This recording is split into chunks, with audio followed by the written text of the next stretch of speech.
Bom dia a todos. É uma satisfação muito grande falar sobre o nosso acervo, porque quando eu digo nosso acervo, porque é nosso mesmo, é um patrimônio documental do Estado, então é de todos, e aquilo que não é conhecido não é preservado. Então é sempre interessante para nós do arquivo ter essa oportunidade de expor o nosso acervo, né? No caso, nós vamos falar sobre o escravo no arquivo público, fundos, documentos e fontes, né? Porque o tema da escravidão e da abolição é um tema muito estudado, muito procurado aqui no arquivo público, né? Claro, pelos efeitos que tem na sociedade brasileira até hoje. Bom, para iniciar, é interessante ter uma ideia do que é o arquivo público, né? O arquivo público do Estado foi criado em 1892.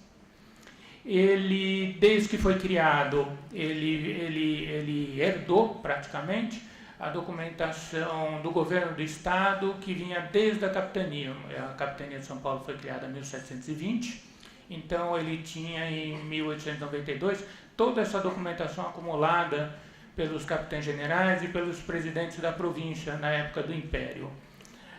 Após isso, o arquivo recebeu também fundos e cartórios, ele recebeu também documentação de juízo e também de alguns municípios, né? Então ele tem uma documentação muito rica, uma documentação muito grande de toda essa época onde predominava esse sistema escravista, né? Então, para nós falarmos do escravo na documentação permanente do APESP, é interessante a gente focar em 3 premissas para nós começarmos. A primeira é que, apesar da presença em número elevado, o escravo não produziu ele próprio documentos em abundância, ainda que ele tenha produzido documentos sim, mas não era o comum. No entanto, o escravo está presente nos documentos produzidos pelos seus proprietários e pelas autoridades que tinham a atribuição de zelar pela ordem na capitania e depois na província. Essa é a primeira premissa. A segunda, a escravidão deixou impregnada uma boa parte da documentação produzida e acumulada na província de São Paulo, principalmente se nós percebemos os documentos cartoriais, os documentos judiciais e os administrativos. Eu vou aqui focar principalmente nos administrativos, mas os documentos cartoriais, principalmente inventários, testamentos, os escravos aparecem também porque eles eram considerados propriedade, né? E nos judiciais é óbvio, porque a pecha de criminalidade sempre foi atribuída ao escravo, ao negro, porque vamos dizer que a forma deles de revolta, de manifestação, sempre acabava inserida na área judicial, né? E os administrativos, por causa que a administração, o governo, ele praticamente está cuidando de todas as atividades da sociedade, né? E o escravo inserido nesse sistema escravista, ele aparece permanentemente nesses documentos administrativos, como nós vamos poder ver, né? E a terceira premissa que é importante a gente prestar atenção, que ao contrário das bibliotecas, os arquivos não são organizados por assuntos, mas por fontes. Quer dizer, ele é organizado por fundos, ele não é organizado por assuntos. E o que é um fundo? Um fundo é um conjunto de documentos produzidos e acumulados por uma entidade pública ou privada, uma pessoa ou família, no exercício de suas atividades e que, no passado o seu tempo de uso corrente, é preservado em razão do seu valor testemunhal e histórico. Então, a grosso modo, o fundo é como nós passamos a chamar um arquivo quando ele é transferido para o arquivo público junto de outros fundos, junto de outros arquivos, porque com esse princípio você não mistura os arquivos, você não mistura documentos de proveniências diferentes e documentos que têm contextos de produção e têm histórias diferentes, né?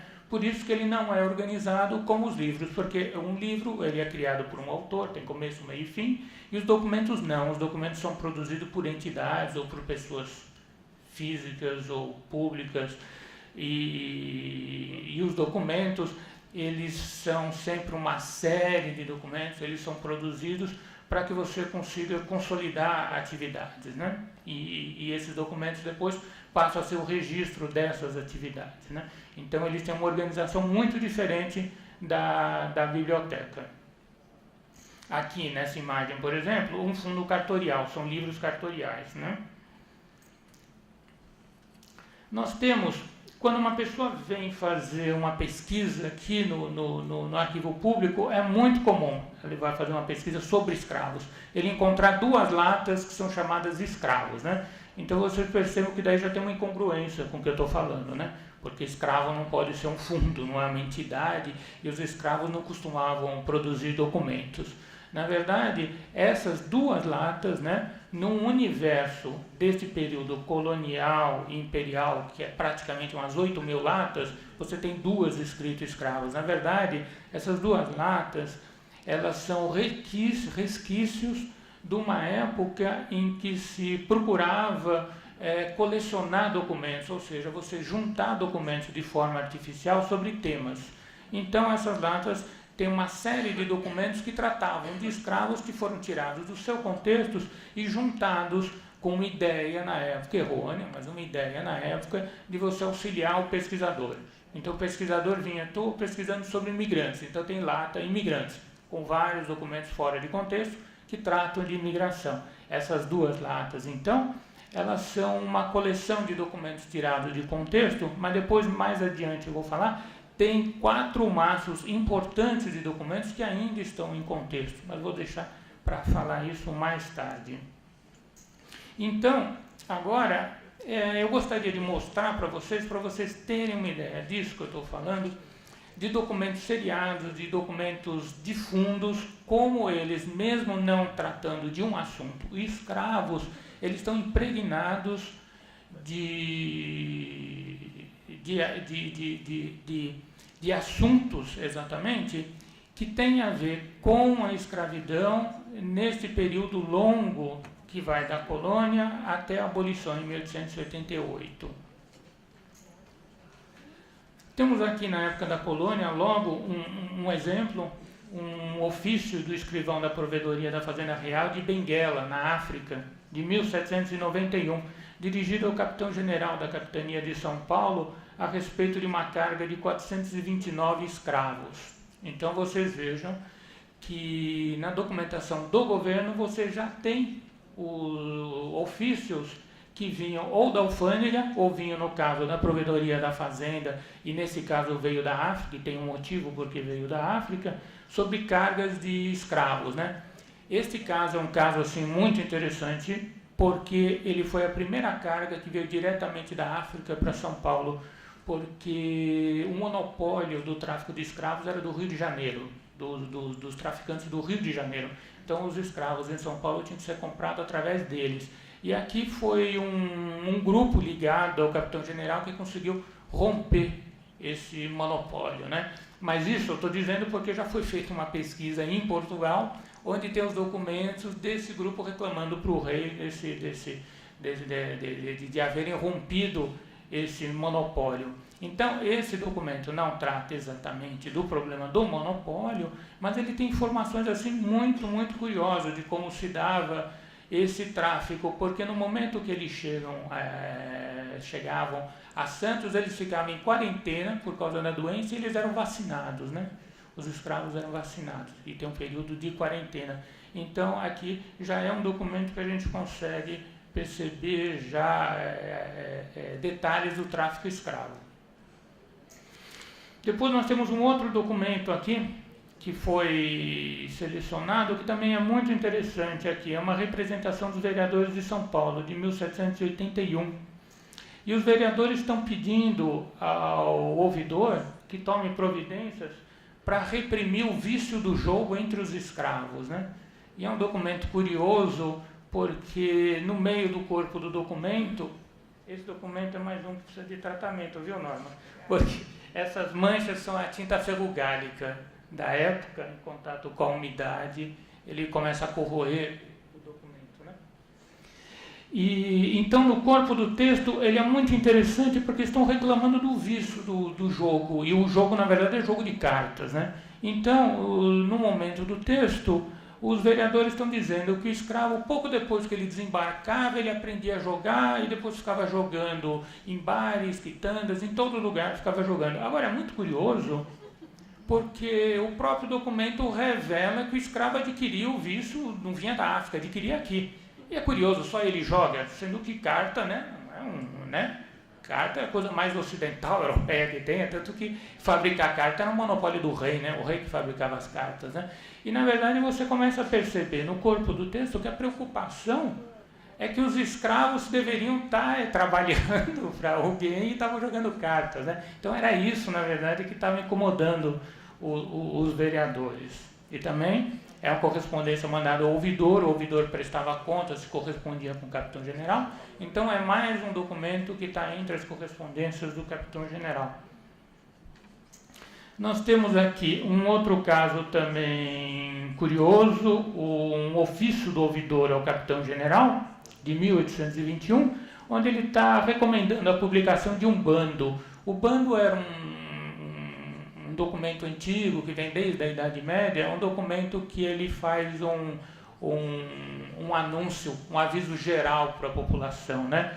Se chamava bando porque lá na Idade Média é um nome popular que foi dado quando o rei ou as autoridades tinham que fazer eles queriam fazer um aviso geral para a população, ia um bando, né, na verdade, e ele em praça pública dava esse anúncio, né? Então, esse documento que costumava ser pregado em locais públicos, e depois eles passaram a ser editados em jornais, ele se chamava bando. Então, o ouvidor está pedindo que o capitão-general publicasse um bando proibindo a permanência de escravo nas ruas após o escurecer, para evitar crimes. Tanto que o documento começa dizendo que é melhor prevenir os crimes, né? Veja, 1821, era melhor prevenir os crimes do que depois ter que puni-los, né?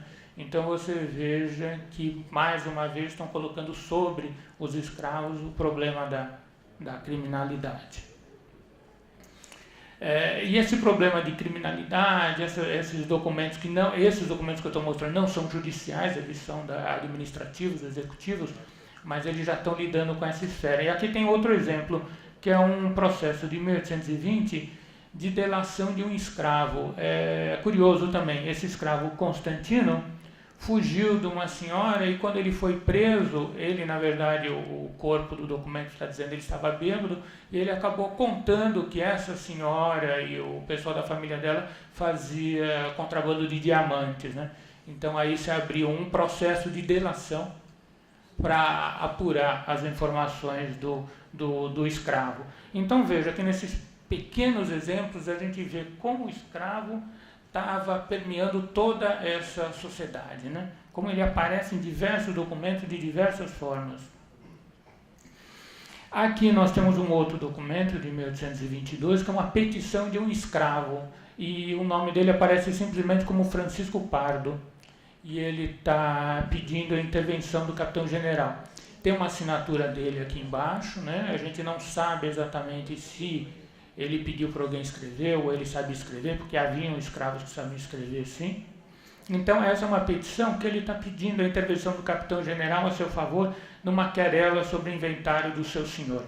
A história, resumindo, o senhor dele faleceu e deixou algum dinheiro para ele, né? Então, as relações entre escravos e senhor eram muito variadas, elas eram praticamente negociadas, né?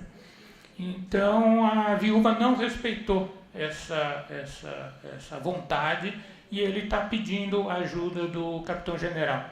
Era muito comum, por isso que a documentação que nós temos dos capitães-generais é muito rica, ele, por ser uma autoridade que representava o rei, da mesma forma com o rei, ele recebia petições de todo mundo, de índios, de escravos, de pessoas pobres, né? Todo mundo apelava para ele, e era importante ele ter esse papel de pai. Ele intermediava. Muitas vezes a gente não tem as informações do que ele chegava a fazer, tomar providências, mas a gente vê que praticamente toda a sociedade apelava para ele, né? Ele tinha poder, né? Que ele tinha um poder concentrado de dar perdão, poder de pedir para prender alguém também, de alterar julgamentos. Ele tinha um poder muito grande porque ele representava o rei na capitania.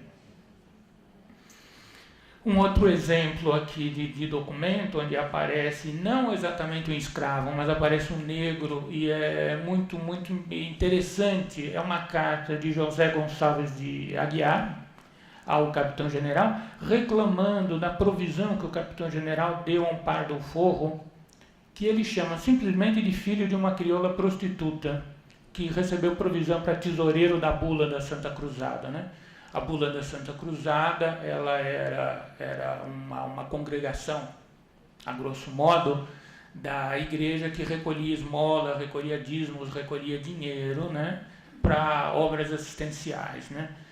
E esse pardo forro, o texto tá contando, ele sabia ler e escrever muito bem, era protegido de um padre. E aqui nessa carta, esse seu José Gonçalves, além de xingá-lo em vários momentos, chamando, né, filho de uma crioula prostituta, que reclamava que ele foi nomeado, né, ele recebeu essa provisão do capitão-general no lugar de brancos de famílias distintas, né, só porque ele sabia ler e escrever, né. Então a gente vê como aí não é um escravo, mas é um negro, um pardo forro, então em algum momento ele foi escravo ou filho de escravos, e as tensões a gente consegue perceber num documento desse, numa carta, as tensões daquela sociedade. Um outro documento interessante, e também são documentos que costumam aparecer bastante no nosso acervo, são as relações de escravos, né? Nós temos muitos documentos chamados mapas de população, que são uma espécie de censo, né? E esse censo, inclusive, eles contavam o número de escravos, né? Faziam um arrolamento dos escravos, colocando o nome dos escravos, das mulheres, idades, filhos. São documentos muito, muito ricos. Esse aqui, em particular, é uma relação de escravos da Fábrica de Ferro São João de Ipanema. Essa foi uma fábrica de ferros criada em Sorocaba, perto de Sorocaba, e é interessante porque a gente acostuma a ter informações que indústria, todo o desenvolvimento industrial, alguma coisa que não tem nada a ver com escravidão. E essa é uma fábrica que ela, com altos e baixos, hoje em dia se atribui os altos e baixos pelo tipo de ferro que tinha em Sorocaba, na verdade, isso que dava um custo muito grande, que dava problema para os fornos, mas não era um problema de produção, na verdade, nem de gerenciamento, né? E é uma fábrica que funcionou basicamente com escravos, e muitos desses escravos eram especializados, né? Então, na documentação da fábrica, que também está entre os documentos do capitão-general, nós temos, além das relações de escravos, como eles viviam, tudo mais, a produção da fábrica. É um exemplo interessante para a gente perceber como você não tem exatamente essa coisa de primeiro a escravidão e depois a industrialização. O sistema escravista ele era bem mais complexo. Aqui nós já temos um exemplo, em 1853, de um edital do presidente da província anunciando um prêmio de 40 mil réis por qualquer africano boçal. É interessante os termos que eles usavam, né? Qualquer africano boçal importado depois da lei que proibiu o tráfico de escravos de 4 de setembro de 1850. Então, houve uma proibição, né, por pressão na Inglaterra, mas mesmo assim o tráfico escravo, inclusive o contrabando de escravos, percebeu, e a gente vai ver bastante isso na documentação, né? Aqui, logo depois desse edital, nós temos em 1853 um ofício reservado de um subdelegado ao presidente da província, desmentindo o desembarque ilegal de escravos no litoral paulista, né? Então, é mais um exemplo de documento. E também, mais uma vez, nós temos uma relação de escravos. Neste caso, além de escravos, já, após a abolição do tráfico negreiro, se começou a fazer relações de africanos livres, começaram a se preocupar com o número de africanos livres, né? Então nós vamos ter vários documentos como este, que é de Santos, que é uma relação dos africanos livres na cidade de Santos, né? Sempre por nome, idade, parentesco. Aqui em 1860, uma circular do chefe de polícia a respeito de escravos fugidos, né? Então você tem uma circular pedindo providências e ao lado da circular tem a descrição desses escravos, né?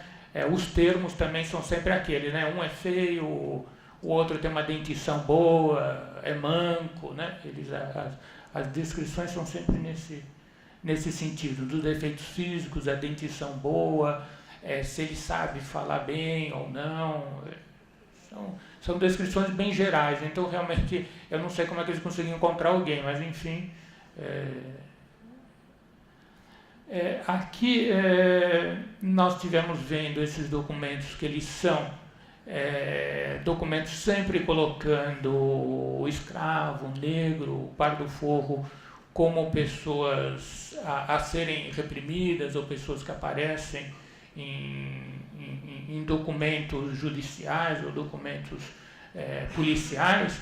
E aqui nós temos uma autuação de corpo de delito, só que curiosamente é assinado pelo escrivão Gama, né? E o escrivão Gama, na verdade, é o Luiz Gama. O Luiz Gama, algumas pessoas se esquecem na biografia dele, e aqui eu tenho um outro documento onde ele assinou, exatamente no alto, ele assinou por completo, no final de um testemunho. Então lá está Luiz Gonzaga Pinto da Gama, né? Ele foi escrivão, ele começou amanuense, depois se tornou escrivão, e nós temos muitos processos que ele praticamente fazia de cabo a rabo, porque o conselheiro delegado, que era o único delegado de São Paulo, que era um lente da Faculdade de Direito, que o protegia, e foi com quem ele aprendeu a advogar praticamente, ele era escrivão ad hoc, porque o lente tinha reumatismo, tinha um monte de problemas, e ele não conseguia estar sempre na delegacia. E esses vários processos que nós temos é um exemplo de uma série quase que completa, uma série muito grande de 700 processos que ficaram acumulados na primeira delegacia da capital e vieram para o arquivo em 1914, né? Então são vários e vários processos que ficaram guardados todos juntos, e nesses processos a gente consegue encontrar bastante trabalho do escrivão Gama. Nós temos aqui também um ofício do juiz de órfãos de Piracicaba, de 1883, remetendo uma relação de escravos libertos em virtude da lei de 18 de setembro de 1871, que considerava livre todos os filhos de mulher escrava a partir da lei. Então, a lei alterava em relação à escravidão, no caso a lei do ventre livre, né, chamada assim, e aí era necessário,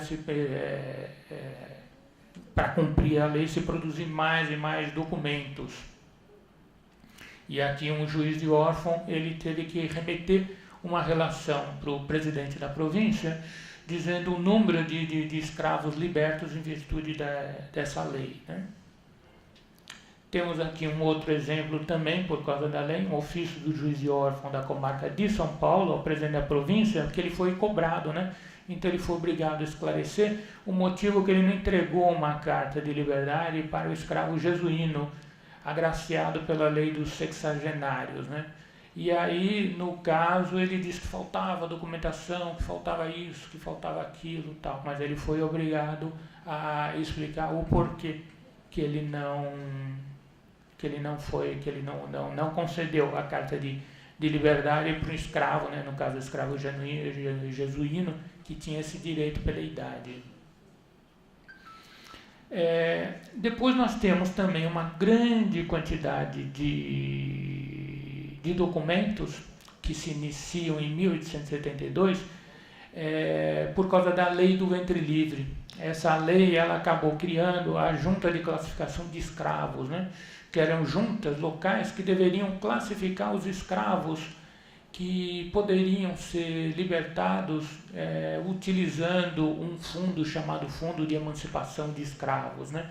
Então nós temos maços e maços de documentos dessa junta, onde eles se juntavam, tinham que seguir modelos. Esse é um dos modelos, modelo de relação de escravos para serem libertos pelo Fundo de Emancipação, instituído pelo decreto de 1º de dezembro de 1871. Então aqui é o modelo, e aqui você já tem os documentos feitos pela junta, né? Então aqui é um exemplo do município de Santos. Então todos os municípios tinham uma junta e eles iam relacionando todos os escravos e faziam uma lista de escravos, e à medida que se tivesse recurso, esses escravos iam sendo soltos, né? E obviamente isso daí não resolveu em nada o problema da escravidão, e era muito papel, e pouquíssimas pessoas eram libertadas, até porque todo mundo tinha muita dúvida por que um estava na frente, o outro não, porque essa junta que decidia, né? Então, na verdade, a gente tem vários e vários documentos, 8 latas só desses maços, desse período, que não é um período grande de tempo, porque é cheio de correspondência de todo mundo discutindo, inclusive escravos, por que aquele está na frente, eu não estou, porque um é libertado, eu não sou. Então, é uma coisa que a lei, né, ela procurou dar uma resposta ao problema da escravidão, mas ela não era nem clara e nem eficiente. Essa documentação, então nós já estamos nesse período que você começa a se preparar, a sociedade começa a se preparar para a abolição do escravo, porque a escravidão tinha praticamente falido, né? Então você tem livros e livros de registro de matrículas de escravos, né? Então todos os municípios tiveram que fazer uma matrícula grande de escravos, e esses que são exemplo daqueles livros que o Rui Barbosa teve fama de ter queimado para os senhores não pedirem indenização dos escravos que perderam. Na verdade, ele queimou alguns que ele tinha lá do Rio de Janeiro, mas livros de matrícula de escravos ainda existem bastante por aí, né? Esse é um exemplo de um livro de matrícula que nós temos aqui no Arquivo do Estado. Bom, então, com estes exemplos aqui, o que eu procurei passar para vocês é que a escravidão, ela por um longo período, ela fez parte da sociedade brasileira, né? Então, os escravos, eles aparecem em vários tipos de documentos, e eles aparecem nesses pequenos exemplos. Vocês veem como é variado a presença do escravo nesta documentação. Então, uma pessoa que venha fazer uma pesquisa aqui, ela precisa saber que fundo que nós temos, qual o tamanho desses fundos, que tipo de informação que esses fundos têm, né? Porque não é uma pesquisa igual que se faz numa biblioteca, né? E a nossa função aqui é justamente organizar esses fundos. Na verdade, a gente não organiza, a gente recupera uma ordem que os documentos, uma ordem natural que os documentos já têm, né?